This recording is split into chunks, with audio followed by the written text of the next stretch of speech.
ఆంధ్రప్రదేశ్ రాజకీయాల్లో ఇప్పుడు సంచలనంగా ఒక వార్త వెలుగులోకి వచ్చింది. అధికార యంత్రాంగంలో చాప కింద నీరులా ఏం జరుగుతుందో అర్థం కావడం లేదు. తాజాగా ఆంధ్రజ్యోతి పత్రిక ఇటీవల ప్రచురించిన ఒక కథనం ఇప్పుడు రాష్ట్ర వ్యాప్తంగా హాట్ టాపిక్ గా మారింది. మాజీ ముఖ్యమంత్రి జగన్మోహన్ రెడ్డి గారికి అత్యంత సన్నిహితుడైన ఒక రిటైర్డ్ ఐఏఎస్ అధికారి ప్రస్తుతం కీలక పదవుల్లో ఉన్న సీనియర్ ఐఏఎస్ అధికారులతో రహస్యంగా భేటీ అయ్యారన్న వార్త ఇప్పుడు ప్రకంపనలు సృష్టిస్తుంది. విజయవాడలోని ఒక ప్రైవేట్ అపార్ట్మెంట్లో జరిగిన ఈ సమావేశం వెనుక ఉన్న అసలు మాస్టర్ ప్లాన్ ఏమిటి అనేది ఇప్పుడు చర్చ జరుగుతోంది. శుక్రవారం ఉదయం 9 గంటల నుంచి 10 గంటల మధ్య విజయవాడ క్లబ్ రోడ్లోని ఓ అపార్ట్మెంట్లో ఈ సీక్రెట్ మీటింగ్ జరిగినట్లుగా సమాచారం అందుతున్నట్లు ఈ కథనం ఉంది.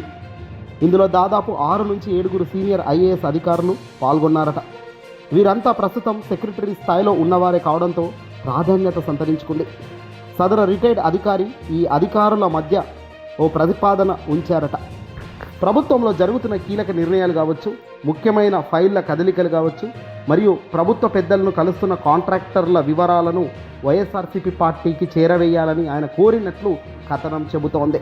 గతంలో ప్రభుత్వం మారిన కొత్తలో ఇలాంటి ప్రయత్నం జరిగినా అధికారాలు వెనకడుగు వేశారని, కానీ ఇప్పుడు మాత్రం ధైర్యంగా సమావేశానికి వెళ్తున్నారని తెలుస్తోంది. అంటే అధికారులు ప్రస్తుత కూటమి ప్రభుత్వంపై నమ్మకం కోల్పోతున్నారా? దీని అర్థం ఏమిటి? లేక వైఎస్ఆర్సీపీ పార్టీ మళ్ళీ పుంజుకుంటుందని ఖచ్చితంగా వీళ్ళంతా భావిస్తున్నారు. ఒక ఐఏఎస్ అధికారి కేవలం చిన్నపాటి నజరానాలు కోసం ఇలాంటి రిస్క్ అస్సలు చెయ్యరు. దీని వెనకాల ఖచ్చితంగా భవిష్యత్ రాజకీయ అంచనాలు ఉండాలి. ఎన్నికలకు ఇంకా 3 ఏళ్ల సమయం ఉన్నప్పటికీ ఇప్పుడే అధికారుల్లో ఈ మార్పు రావడం రాజకీయ వర్గాల్లో ఆసక్తికర చర్చ దారితీస్తుంది. ఇక్కడ ఒకటి క్లియర్గా కనబడుతుంది. అధికారంలో ఉన్న కూటమి ప్రస్తుతం ఫెయిల్ అవుతున్న తరుణం చూస్తున్నాం. ఢిల్లీ వేదికగా చంద్రబాబు వెళ్తున్నారు అనే ప్రచారం జరుగుతున్న నేపథ్యం చూస్తున్నాం. రాష్ట్ర వ్యాప్తంగా సమీకరణలు పండగ తర్వాత పూర్తిగా మారే అవకాశం ఉందని లీకులు వస్తున్న తరుణం చూస్తున్నాం. మరి ఇవన్నీ బేరేజ్ వేసుకుంటే మాత్రం రాబోయే రోజుల్లో ఏదో ఊహించని పరిణామాలు, చాలా ట్విస్టులు ఉంటాయి అనేది మాత్రం తెలుస్తుంది. ప్రభుత్వం తన పరిపాలన పారదర్శకంగా ఉందని చెబుతున్నప్పటికీ ఐఏఎస్ అధికారులు సమాచారాన్ని బయటకు ఇస్తారని భయపడటం వెనక ఉన్న ఉద్దేశం ఏమిటి? ఒకవేళ సమాచారం బయటకు వెళ్ళినా తప్పులు చేయలేనప్పుడు భయం ఎందుకు ఉంటుంది చెప్పండి? ప్రభుత్వ పెద్దలు చేస్తున్న కొన్ని నిర్ణయాలు లేదా కాంట్రాక్టుల కేటాయింపుల్లో ఏవైనా లోపాలు ఉన్నాయా?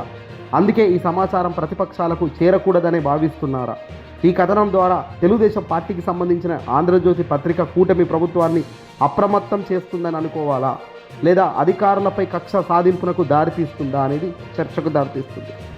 ఆంధ్రప్రదేశ్లో ఏదేమైనప్పటికీ కూడా బ్యూరోక్రసీలో జరుగుతున్న ఈ పరిణామాలు రాజకీయ రంగు పులుముకున్నాయి. అధికారులు రాజ్యాంగబద్ధంగా పనిచేయాలా, లేక పార్టీల ప్రయోజనాల కోసం పనిచేయాలా అన్నది ఇప్పుడు చర్చానీయాంశం అయిపోయింది. వైఎస్ఆర్సీపీ పార్టీ జగన్మోహన్ రెడ్డి గారు పంపిన దూతతో జరిగిన ఈ రహస్య భేటీ నిజమైతే అది ఆంధ్రప్రదేశ్ రాజకీయాల్లో పెను మార్పుకు సంకేతం కావచ్చా? ఇది వైసీపీకి మేలు చేస్తుందా, లేదా కూటమి ప్రభుత్వం అధికారులపై ఉక్కుపాదం మోపుతుందా? ఇదంతా కూడా ఒక ఊహించని ట్విస్ట్గా మారింది. ఇక మరీ ముఖ్యంగా ఏంటంటే అధికారులకు పైపెచ్చు రిటైర్డ్ ఐఏఎస్లకు ప్రభుత్వం ఏం చేస్తుంది అనేది క్లియర్గా తెలుస్తుంది అందరికంటే ఫస్ట్. ప్రభుత్వం తీసుకుంటున్న నిర్ణయాలు వెరసి ప్రజలు దీని వైపు ఎట్లా ఉన్నారు ఏంటి అనేది ఈ ఐఏఎస్లకు, రిటైర్డ్ వ్యక్తులకు, పెద్ద కలెక్టర్లకు, ప్రభుత్వంలో ఉన్నత స్థానంలో నిలబడి పనిచేస్తున్న వీళ్లకు పారదర్శకతగా ప్రభుత్వం ఉందా లేదా అనేది చెప్పడం పెద్ద మ్యాటర్ కాదు.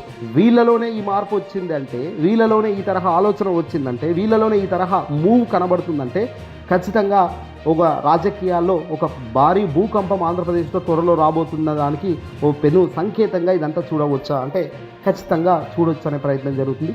జగన్మోహన్ రెడ్డి గారు ఏం చేసినా మళ్ళీ అధికారంలోకి రాగలుగుతారో, ఆయన ఈజీగా అధికారంలోకి వచ్చే స్కోప్ కనబడుతుందా? వీళ్ళు అందుకే అప్రమత్తం అవుతున్నారా? రేపొద్దున అధికారం మారినప్పుడు మనకి ఇబ్బంది కావద్దు, ఒక ఉన్నత స్థానంలో మనం సెక్రటరీలుగా పనిచేసినప్పుడు దానికి తగ్గ హోదాలోనే మనం ఉండాలి అని వీళ్ళంతా కూడా అప్రమత్తమై ఒక దగ్గరికి వస్తున్నారా అన్నది ఇక్కడ ఆలోచన చేయాలి. ఏదేమైనప్పటికీ రాజకీయ పరిణామాలు అయితే వేగంగా మారిపోతున్నాయి.